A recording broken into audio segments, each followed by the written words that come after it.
अभी हुमायूं महमूद साहब ने कहा, अभी लग नहीं रहा कि जिस हिसाब से उनकी सुबकी या जलालत उन्होंने समेटी, और स्पेशली जो शेल्फ वैल्यू का बेड़ा गर्क किया है, जो एशियन टाइगर बनने वाला जो था, वो एक नाम को जिस तरीके से मस्क किया गया पाकिस्तान के सिक्योरिटी इदारों की तरफ से, पाकिस्तान की एयरफोर्स की तरफ से, इंडिया के, इसके बाद उनके अंदर इतनी हिम्मत नहीं होगी। लेकिन हम स्टेट ऑफ वॉर के अंदर हैं। आप मुझे बताइए, ये जो मैंने धमकी आपके साथ शेयर की, सोशल मीडिया की खबरों की तरफ जाऊं तो कई C-17 जहाज़ भी इंडिया के अंदर आ रहे हैं, कुछ सामान हर्ब लेके, इन तमाम चीज़ों को देखते हुए।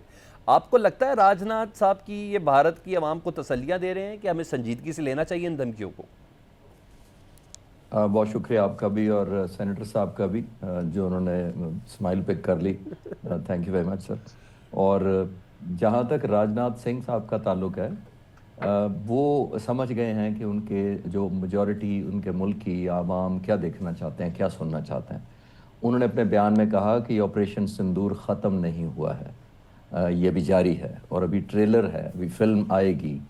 बिल्कुल बॉलीवुड की लैंग्वेज यूज़ की है, बिल्कुल वो ठीक कह रहे हैं, क्योंकि बॉलीवुड में 4 प्रोड्यूसर्स की लड़ाई हो रही है कि ये कॉपीराइट ऑपरेशन सिंदूर का नाम मुझे दिया जाए, क्योंकि उन्होंने फिल्म बनानी है। ठीक है। तो मेरा ख्याल है, क्योंकि सेनेटर साहब ने लाइटर बात की, तो मैं भी लाइटर कहता हूँ कि ये वाकई अभी ऑपरेशन सिंदूर जारी है। पार्ट 2 जो है वो बॉलीवुड में शुरू होगा, वहाँ से लॉन्च होगा, और फिर ज़ाहिर है मेडल दिए जाएंगे उन 6 पायलट्स को जो चले गए हैं, जो कुछ चले गए हैं इस दुनिया से और कुछ इजेक्ट करके हॉस्पिटल में है, मैं आपको कंफर्म कर सकता हूँ। ठीक है।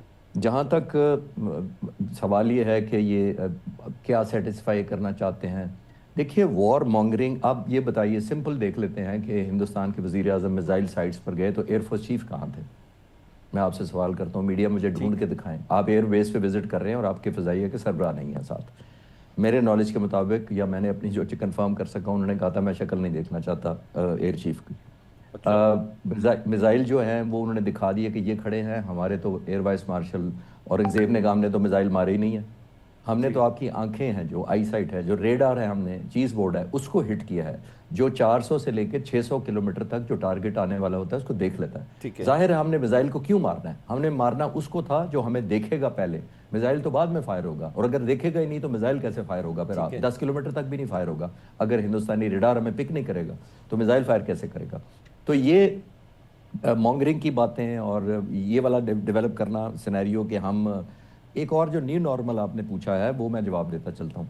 हिंदुस्तान ने, हालांकि ये मेरे ऑनरेबल पॉलिटिशियन जो हैं वो बेहतर समझते हैं, लेकिन मैं थोड़ा सा टच करता चलूँ। हिंदुस्तान ने ये जो हमें सबक सिखाना चाहा था ना, कि हम थोड़े से हम ब्राह्मोस आपको मार लिया करेंगे जब हमें गुस्सा आएगा, और थोड़े से मिसाइल मार दिया करेंगे, मस्जिद शहीद कर दिया करेंगे, तो आपने माइंड नहीं करना। हिंदुस्तान का ये न्यू नॉर्मल था। और मैं आपके चैनल पे लास्ट टाइम नहीं ये कहा था, अब मैं बताता हूँ आपको कि जो टनेज वेपन्स की हमने 10 तारीख को सुबह 5 घंटे में हिंदुस्तान पर फेंकी है, एक्सप्लोसिव की बात कर रहा हूँ मैं, किसी शक्ल में भी, drones, missiles, ballistic missiles, loitering munition, जहाज़ों का वेपन्स, मैंने कैलकुलेट किया। जब पाक फ़िज़ाइया से मुझे तफसीलात मिली टाइप ऑफ वेपन्स की, टाइप ऑफ लोड की, तो मैंने जब कैलकुलेट किया तो मैं हैरान हुआ, और फिर मैंने PF से रिकन्फर्म भी किया, जिसका उन्होंने एंडोर्स किया कि डाटा मेरा ठीक है। जो पाक फ़िज़ाइया ने जो 5 घंटे में बॉम्बिंग की है हिंदुस्तान पर, जो टनेज पे की है, वो 1965 की 17 दिनों की जंग से ज़्यादा है। अच्छा। हमने ये साबित किया कि हमारा न्यू नॉर्मल ये है। क्या नाम है, ये न्यू नॉर्मल से मैं लिंक कर रहा हूँ। उन्होंने समझा हमारा न्यू नॉर्मल ये है। दैट मींस कि अगर आप हमारी सॉवरेनिटी को चैलेंज करेंगे, मैं मुझे इस चीज़ पे कोई दो राय ना कुछ है। मैं इससे पहले कि जमाल साहब की तरफ बढ़ूँ, मुझे मेरा क्वेश्चन अब दोबारा अब उसी जगह पर है, लेकिन उसको मैं दोबारा तरीके से कर लेता हूँ। किसी बावली सल्तनत या बावले आदमी से कुछ भी चीज़ एक्सपेक्ट की जा सकती है ना।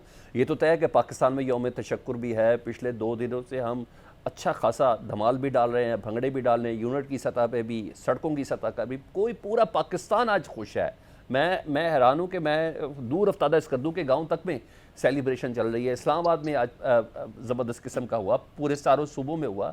भारत में ऐसी कोई चीज़ नहीं है। तो ये तो इस्टेब्लिश हो गया भारत के मीडिया के थ्रू भी, पब्लिक के थ्रू भी, और उनकी हुकूमत की तरफ से भी, कि सर उनको पता चल गया कि वो बहुत जलील हुए हैं। सर कहीं ना कहीं वो एशियन टाइगर बनना चाह रहा था ना, तो हमें उसकी धमकी को सीरियस तो लेना है कि नहीं लेना है? बिल्कुल लेना है। मैं बिल्कुल माइंडफुल हूँ कि वो अमेरिका के साथ $85 की एक्सपोर्ट करता है और $55 की इंपोर्ट करता है, $55 मिलियन की एक्सपोर्ट, और पाकिस्तान सिर्फ 15 मिलियन की करता है। ये मुझे बिल्कुल माइंडफुल हूँ मैं कि वो अगर 150 के करीब उसका ट्रेड है, हमारा 15 मिलियन के करीब ट्रेड है। मुझे ये भी पता है वो यूरोपियन यूनियन के साथ भी 140 मिलियन का ट्रेड करता है और हम 16-17 मिलियन का करते ठीक हैं। है। मैं माइंडफुल हूं कि वो इकोनॉमिक पावर है, इसी वजह से तो उसने मिसरीड किया इस कैलकुलेशन सारे को। उसने ये मिसरीड इसलिए किया, उसने समझा मैं ऑलमोस्ट रीजनल पावर हूं, मैं Okay. ऑलमोस्ट मोस्ट रेलेवेंट मुल्क हूं इस मुल्क में, और पाकिस्तान पॉसिबली मोस्ट इररेलेवेंट है इस वक्त द न्यू वर्ल्ड ऑर्डर के तहत। ठीक है। इसी मिस कैलकुलेशन पे उसने ये एडवेंचरिज्म किया था। मैं बिल्कुल माइंडफुल हूं, लेकिन मैंने ये भी तो देखना होता है कि ये जो पूरा रीजन है, ये जो पूरा रीजन है, ये दुनिया का सबसे डिसइंटीग्रेटेड रीजन है, और इसकी पॉपुलेशन 22 से 23% है दुनिया की, और इसका आपस में ट्रेड सिर्फ 5% है। 95% ट्रेड हम लोग बाहर करते हैं, ये जो सार्क के मुल्क हम कहते हैं सो कॉल्ड। तो हमने ये भी देखना है कि हमें इस रीजन की भी फिक्र होनी चाहिए। अफ्रीका में, आसियान में, नॉर्थ अमेरिका में, सेंट्रल एशियन स्टेट में ठीक है। बहुत मेजॉरिटी ऑफ द ट्रेड वो आपस में करते हैं, ताकि एक दूसरे को ग्रो कराएं, पॉवर्टी एलिवेट करें, अब एजुकेशन करें, ठीक। और लोगों को हॉस्पिटल दें। तो हमारा तो, और कौन किसकी वजह से हो रहा है ये 6-7 मुल्क जो साथ के हैं, प्लीज काउंट डाउन, ठीक है। एक मुल्क से भी हिंदुस्तान की अच्छी तरह कनेक्टिविटी बिल्कुल हो, नहीं है। कोई रिलेशनशिप फ्रेंडली हो या बड़ा क्लोज टाइज हो, किसी ठीक के है। साथ भी नहीं है।